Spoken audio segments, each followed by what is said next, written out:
এই দরবার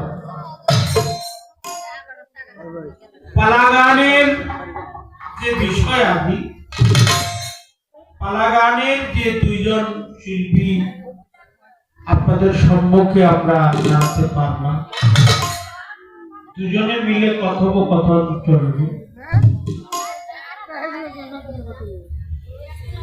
এই গুরু শিষ্যের পালা দিলে কিছু কিছু লোক কানাকানি করে, অনেকে যায় না। এই মানে পাশার মধ্যে ঝাড়ু দিয়ে বলে আজকাল গান শোনার,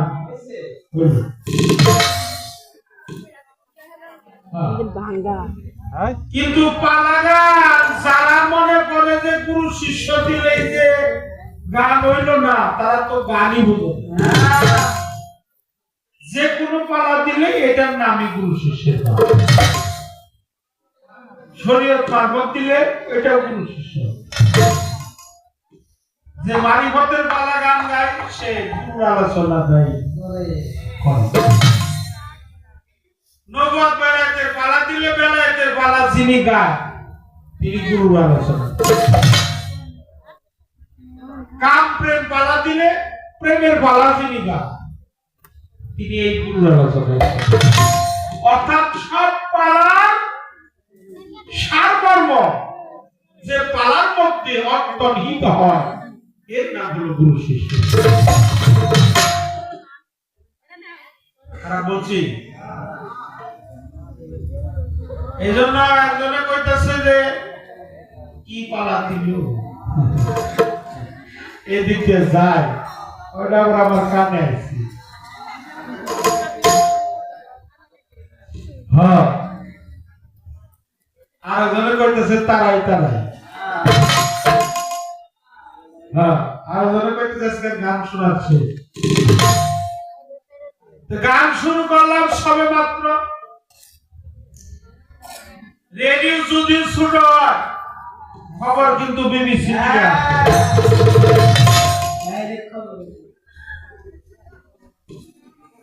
ও ছোট হইতে পারে, একবারে ছোট তা না, একবারে যে ছোট তা না।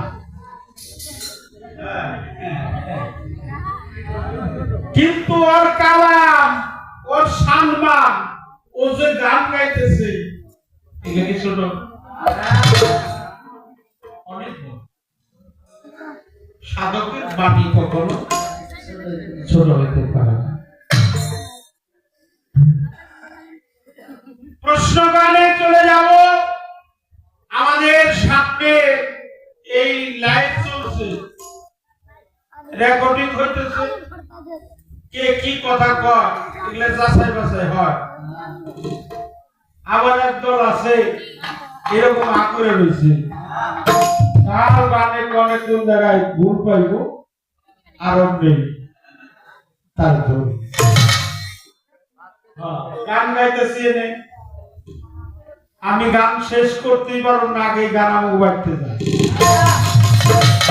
এরকম যুগ যাওয়া না, এরকম দুষে আমাদের দর্শা মানে গান গাইছি ধামরাই গন্ডগোল হইল এলাকা, গান গাইলে মানিকগঞ্জ সমস্যা হইল আমাকে বিজয়। এই জন্য বাবা তোমরা যারা রেকর্ডিং করো ভালো, রেকর্ডিং করো পরিচিত করো দাও, এটাও খারাপ না। কাটছিরা করে কোনো কথাবার্তা করো।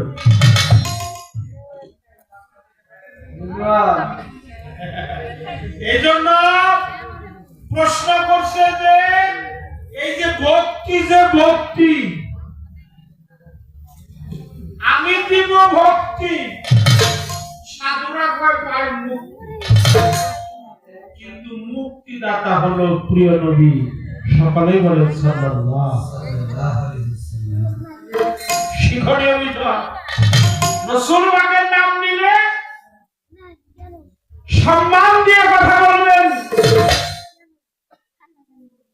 বৃদ্ধাঙ্গুলি শাহাদাত আঙ্গুলি একাকার করে মুখে চুম্বন দিয়ে চোখে লাগাবেন।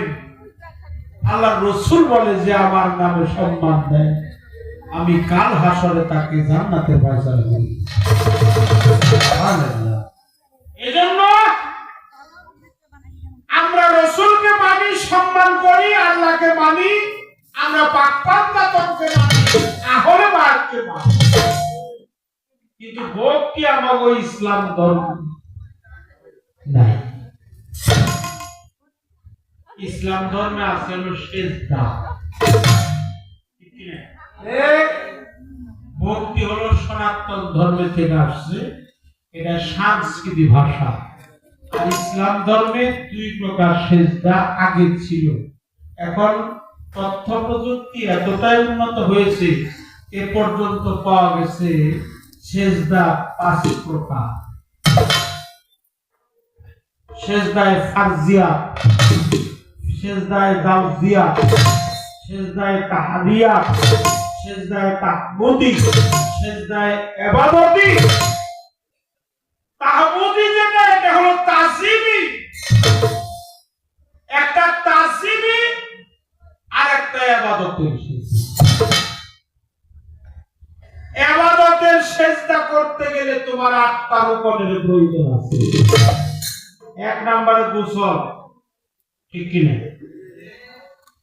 2 নম্বরে ওযু, 3 নম্বরে তাকবীর তাহরিমা, 4 নম্বরে দোয়া সানা, সূরা ফাতিহা, তারপরে রুকু, তারপরে সেজদা। এই 8টা রুকনের একটা রুকন যদি বাকি থাকে মা, তোমার সেজদা কি? আর মুর্শিদকে দেখার সাথে সাথে তোমার যেটা করণীয় করতে হয়, সে কি পূর্ব দিকে বসছে না পশ্চিমে, না উত্তরে, না দক্ষিণে, তোমার ওযু ছিল কিনা, তোমার গোসল ছিল কিনা, তুমি নাপাক কিনা, তুমি পাক কিনা, এগুলা জানার কোনো প্রয়োজন নাই। মুর্শিদ সামনে আসছে, তোমার মস্তক নিচু হয়ে যাবে। কারণ মুর্শিদ হলো কাবারও আল মুমিনু আকরাবুল মিনাল কাবা। একজন মুমিন ব্যক্তি হলো পবিত্র খানায়ে কাবা হইতে অতি উত্তম। এইজন্য তুমি মুক্তির আশা করিও না। মুক্তি যে ভক্ত, এরকম দিন মুক্তি চায় না। রাসূল পাক মুক্তি করে দিবে, সঠিক, তোমার কথা ঠিক আছে, কিন্তু তুমি মুক্তি চাইও না, মুক্তি চাইও না, মুক্তি চাইও না। কি চাও জানো? তুমি চাবে হলো ভোগ। এবার ভক্তিটা কি? ভক্তি দেওয়ার জিনিস না, ভক্তি হওয়ার জিনিস। ভক্তি দিয়ে কেউ মুক্তি পায় নাই, তুমিও পাইবে না, শরীর সরকারও পাবে না, যদি তার অন্তরের ভক্তি না। অপরাধ মাফ করবেন।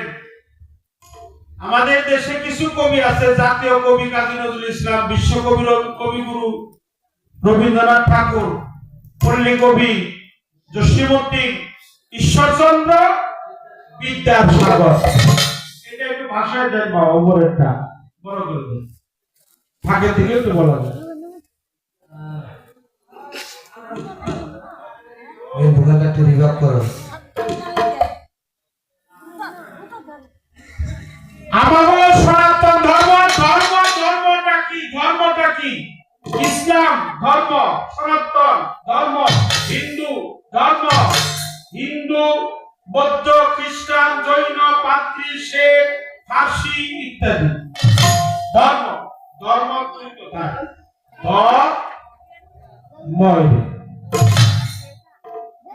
ধর্ম কয়টা?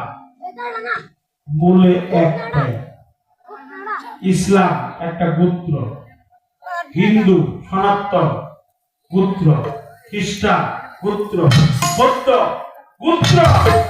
মূলে হলো ধর্ম। ধর্ম হলো মানবতা। যার মানবতাই নাই তার কিসের ধর্ম? যার মানবতা ঠিক নাই তার ধর্ম ঠিক নাই। মূলে ধর্ম হলো নিজেকে নিজে চেনা। ছোট ছোট করে ফয়সালা দিতেছি। হ্যাঁ,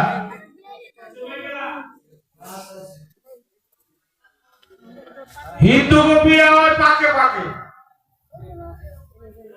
ওই যাবো নাকি আগামীকাল বিয়ে হলো, বিয়ে হলো ই হয় এই 7 পাক দেয়, আবার 14 পাক দেয়। 14 পাক 7টা দেয়, আবার 14টা হয়। 7টা তো দেয়, 14টা তো দেয়। এবার 14টা বাড়ি পুষ্টাও দিব কিনে, এটা হলো শোনো। আর 5 যত যত ডাই দে, 7টাই দে আর 14টাই দে। যদি ওই ছেলে আর মেয়ের মনের পাক ঠিক না থাকে, তাহলে আর কোনো পাকে কাজ হইতেছে। আর আমাদের ইসলাম ধর্মে বিয়ে হয় কলেমা দিয়ে। আমাদের দয়াল করছে কলেমা যদি 4টার জায়গায় 25টা করে দে, তার বিয়ে ঠিক হবে না যদি মনের কালেমা ঠিক।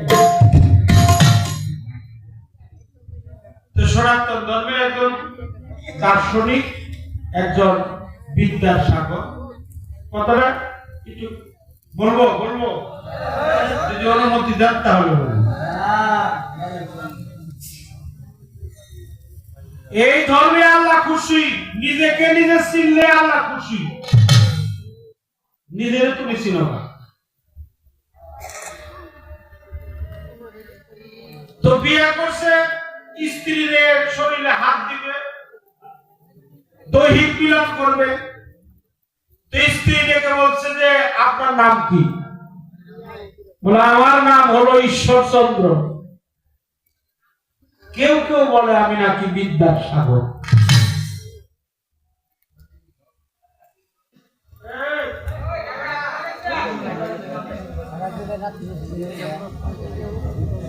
ওই মেয়েটা খুশিতে বিভোর হয়ে গেছে।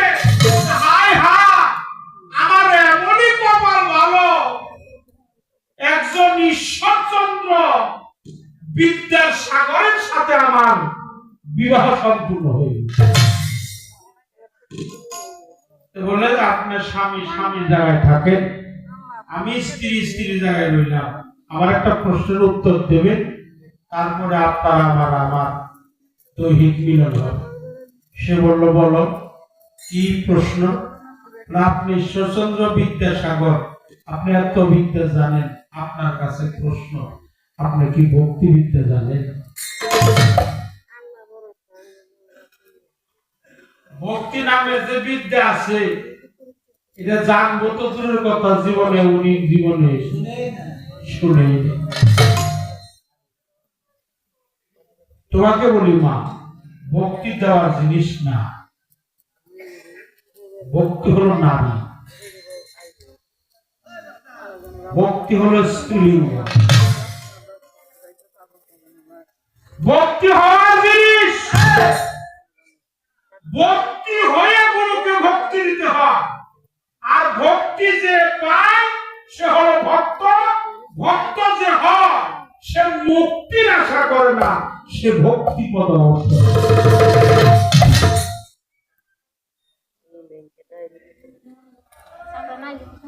বললো আমি পাগল হয়ে গেলাম, বেমালুম হয়ে গেলাম, আমার মন ঠিক নাই। সকালবেলা আওলাকে সে পাগল বেশে ঘর থেকে বের হয়ে গেল বাসরের দিকে। তৎকালীন গুরু ছিলেন ভারতবর্ষের মধ্যে রামকৃষ্ণ পরমহংসদেব। তার শরণাপন্ন হলো, 12 বছর তার দাসত্বগিরি কইরে ভক্তিবিদ্যা অর্জন করল। অপরাধ মাফ করবেন, এখনকার মায়েরা কি 12 বছর অপেক্ষা করবো?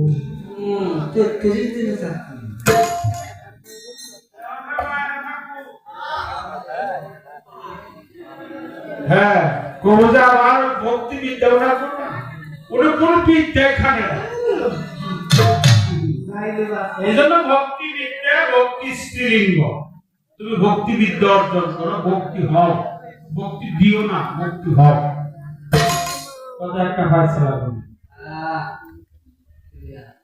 প্রিয় নবীকে জিব্বরি ফেরেশতা মনের বঙ্কিলতা করেছিল সেজদা দয়াল নবীর পা। এটা একটা উত্তর দিলাম, দয়াল নবীর পা কে সেজদা করেছে? জিন পরি ফেরেশতা বনের পঙ্কিলতা করেছিল সেজদা আমার দয়াল নবীর পাক দিনদার পরহেজগার আউলিয়া কেরাম মুস্তাকিম কদম নসি করনে আলা মুস্তাহাবে পাঁচটা তাজিমি সেজদা জায়েজ এর অখণ্ড মানে অনেক অনেক দলিল আমি দিতে পারবো সময়ের কারণে দেওয়া যাবে না আমি বললাম দিনদার পরহেজগার আউলিয়া কেরাম মুস্তাকিম কদম নসি করনে আলা মুস্তাহাবে পাঁচটা তাজিমি সেজদা জায়েজ তার একটা সন্তান দিবে তার মা এবং বাবা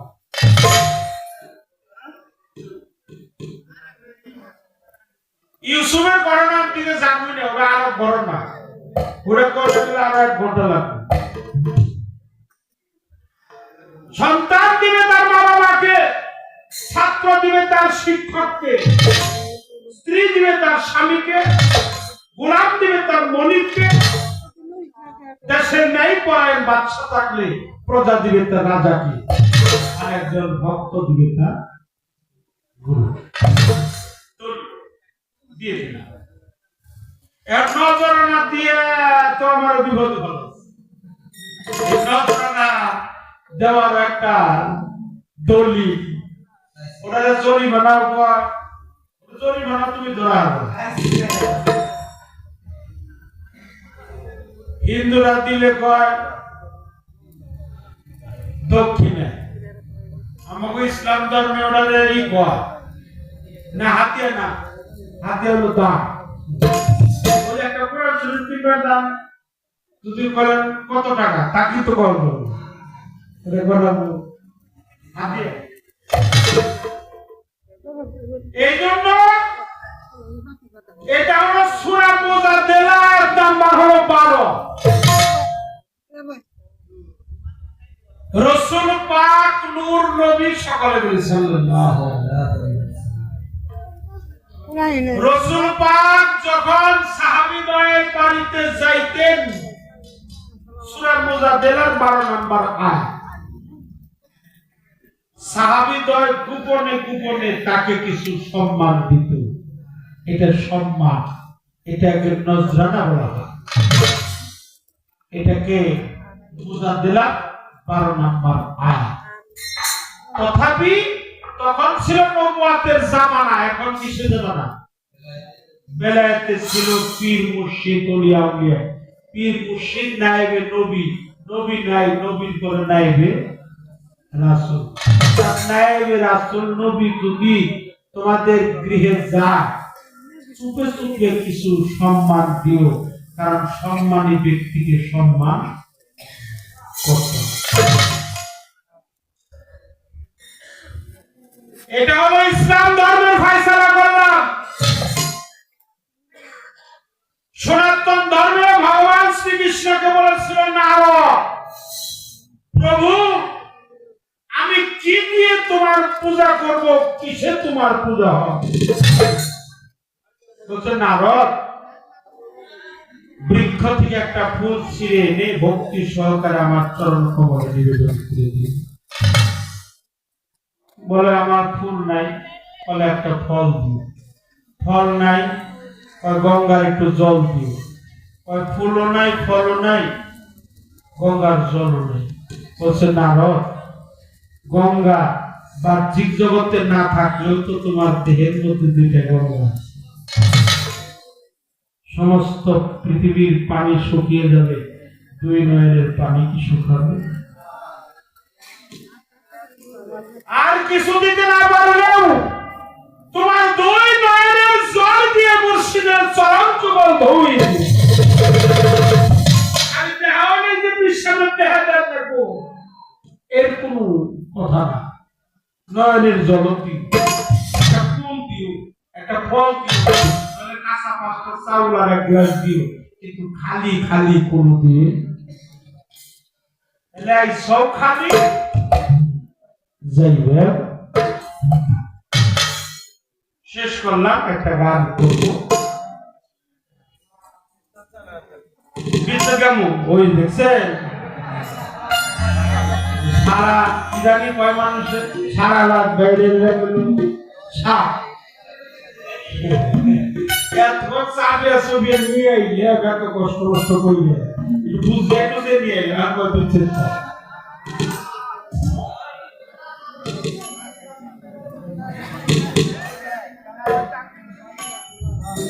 দলিল চাইছে আমার কাছে আর একটা ওই যে মুক্তির সনদ যা হালেবাদ পাকপান যত এটার একটা দলিল আছে না এই পৃথিবীর সৃষ্টি হওয়ারও 14,000 বছর আগে সৃষ্টি হয়েছে আল্লাহর নবীর নূর যেখানে ছিল নূর সেখানে ছিল নবী যেখানে ছিল নবী সেখানে ছিল মাওলা আলী সেখানে ছিল আলী সেখানে ছিল ফাতেমা সেখানে ছিল হাসান সেখানে ছিল হুসাইন এখন আমরা হিসাব করা বৈশাখ কয় বছর হয়েছে কয় তারিখ হয়েছে এটা তোমার হিসাব করো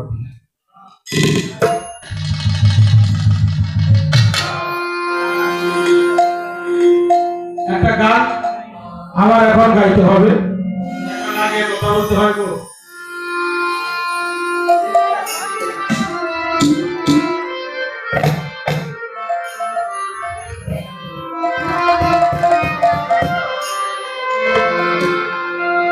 ঘুমাইলে পড়বি প্রাণে হারাবি মন সরোয়া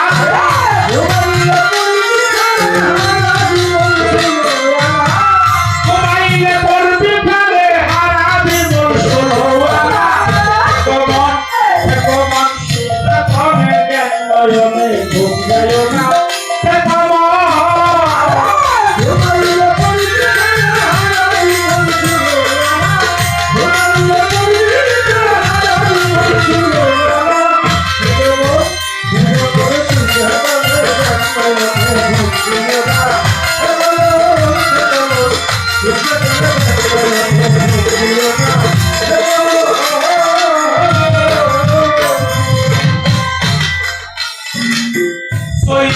মানুষ যারা বেহুশে রই না তারা সবাই যায় রূপের পাহারা সাধু যারা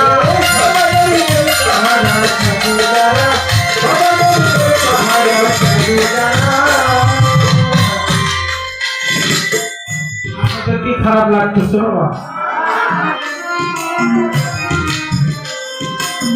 চৈতন্য মানুষ যারা বেহুশে রই না তারা সদাই যায় রূপের পাহারা সাধু যারা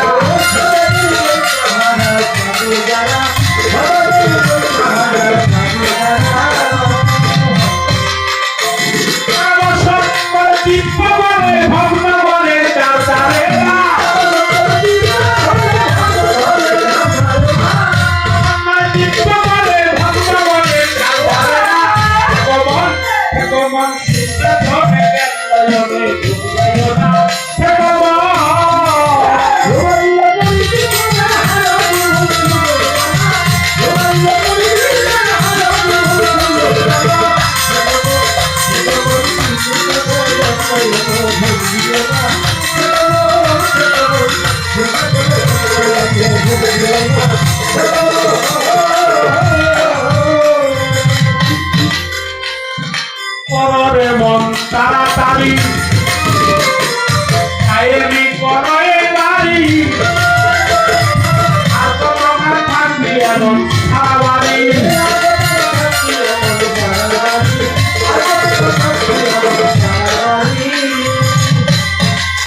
দুজনই সাধক, একজন হবে এবার বাংলা মানে পূর্ব বাংলা, আর পশ্চিম বাংলার সাধক হলো ধর্মে দিলে আমার সভাপতি লালন সাইজি। ছোট্ট একটু কথা বলি বাবা, সাইজির গান বুঝতে হলে আমার মতো সাধারণ জ্ঞানে এই গান কখনো বোঝা যাবে। সাইজির গান বুঝতে হলে তার আর একটা লালন সাইজি হইতে হবে। এটা সিরাজ সাইজি বলছে, আমার লালনের গান যদি কেউ বুঝতে চায় তার আর একটা লালনের মতো হইতে হবে, যার গান শুধু বাংলাদেশ নয় সারা পৃথিবীতে রিসার্চ গবেষণা ডক্টরেট চলছে।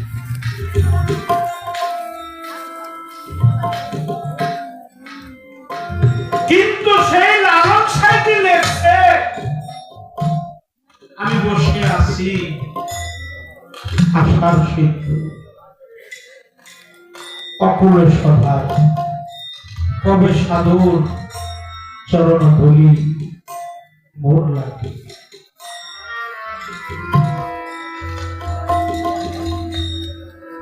শুনেছি সাধুর করুণা, সাধুর চরণ পরশিলে লোহা হয় করতে। আমার ভাগ্যে তাও হইল না ফকির লালন পেয়ে। এই লালন সাইজি যখন 116 বছর বয়স পেয়েছে গেছে, 103 বছর কিংবা 4 বছর যখন লালন সাইজির বয়স,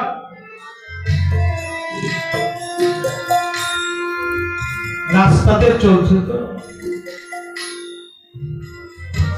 যাইতেছে রাস্তাতে, কবিগুরু রবি ঠাকুরের ভাইয়ের নাম ছিল জিতেন্দ্রনাথ ঠাকুর।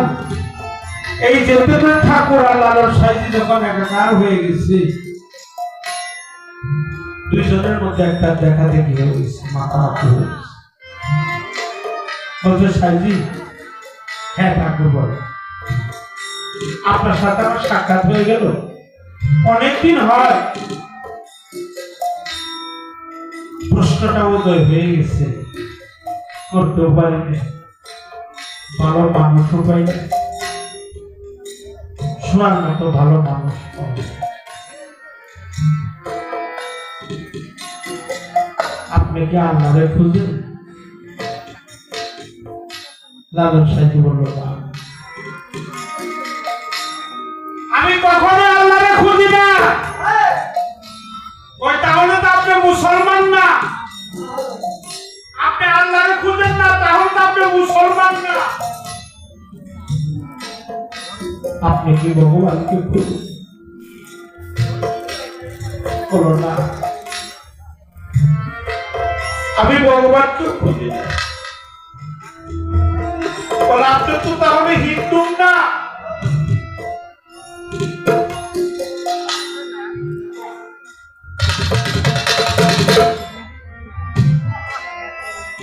আপনি কি গডকে খুঁজেন? বলো না না না, আমি গডকেও খুঁজি না।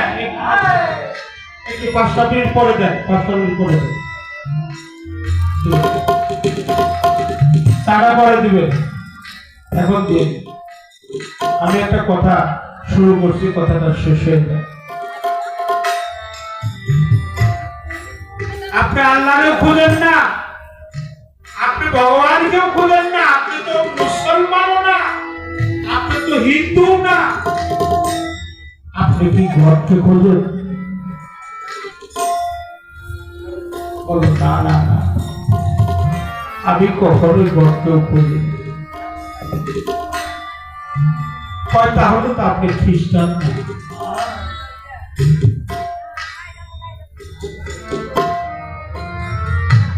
আপনি কি ঈশ্বরকে খুঁজেন? বলে না, আমি কখনো ঈশ্বরকে খুঁজি। কারণ সাইদি বলল আমি আল্লাহকেও খুঁজি না, আমি ভগবানকেও খুঁজি না, আমি ঈশ্বরকেও খুঁজি না, আমি গডকেও খুঁজি না। এবার যেতে দেওয়া ঠাকুর বললো আপনি তো মুসলমান না, আপনি হিন্দু না, আপনি বৌদ্ধ না, আপনি খ্রিস্টান, আপনি খোঁজের কাছে, আপনি খোঁজের কাছে। লালন সাইদি দুই চোখের পানি ছেড়ে দিয়ে বলছে আমি খুঁজি আমার শিয়ার সাইদি।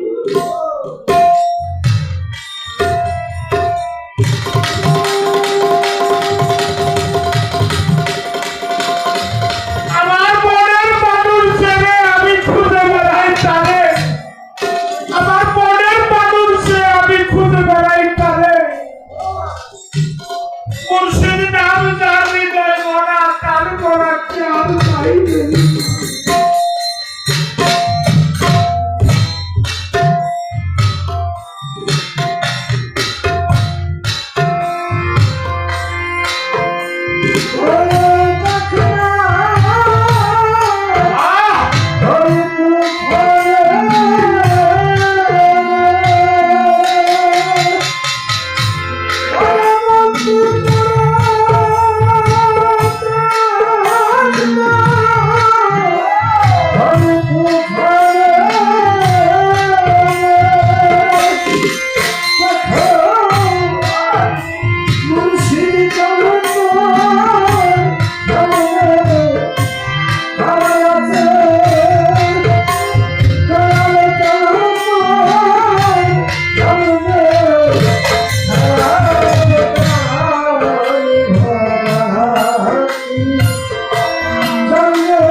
জগৎ